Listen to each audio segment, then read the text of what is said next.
I've got a quick question for you. It's a true or false question. The absence of peace is a result of the absence of love.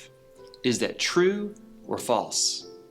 Harlan Miller was a well-known newspaper columnist and editor for nearly 40 years. He's been described as one of Iowa's best-known newspapermen and was a household name in Iowa thanks to his Over the Coffee column, which appeared in the Des Moines Register from 1925 to 1965. He once wrote this about Christmas. Probably the reason we all go so haywire at Christmas time with the endless, unrestrained, and often silly buying of gifts is that we don't quite know how to put our love into words. I think he might be right. It may be the reason why we don't experience much peace at Christmas time. This is the time of year when we're stressing over buying all those Christmas presents, trying to figure out how the travel plans to see all the family's going to work, getting the Christmas cards in the mail, putting up all the decorations and lights, wrapping all those presents we bought, and the list goes on and on and on.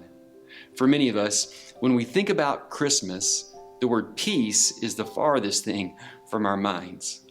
Yet when Jesus came from heaven to earth, this is precisely why he came, to bring peace. Perhaps that's why Jesus spoke those famous words of love that we so often return to. For God so loved the world that he gave his one and only Son. He gave us the Prince of Peace so we could experience peace with God and with each other.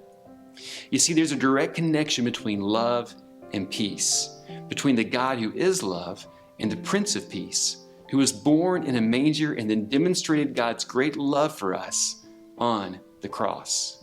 The Apostle Paul said this in one of his letters to the early church. He writes, "Since God chose you to be the holy people he loves, you must clothe yourselves with tender-hearted mercy, kindness, humility, gentleness, and patience.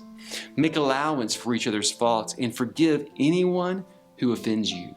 Remember, the Lord forgave you, so you must forgive others. Above all, clothe yourselves with love, which binds us all together in perfect harmony.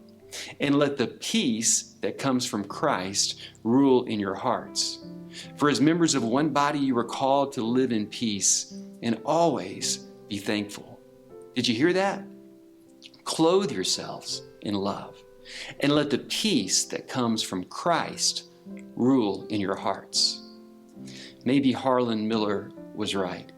Maybe if we knew how to put this love into words, we just might experience a little more peace. As we continue to make our way towards December 25th, with all the joy and busyness it brings, can I just encourage you to find a way to put love into words? If I had to guess, your love expressed in words to another person in your life would be worth so much more than anything you could possibly buy and give as a gift.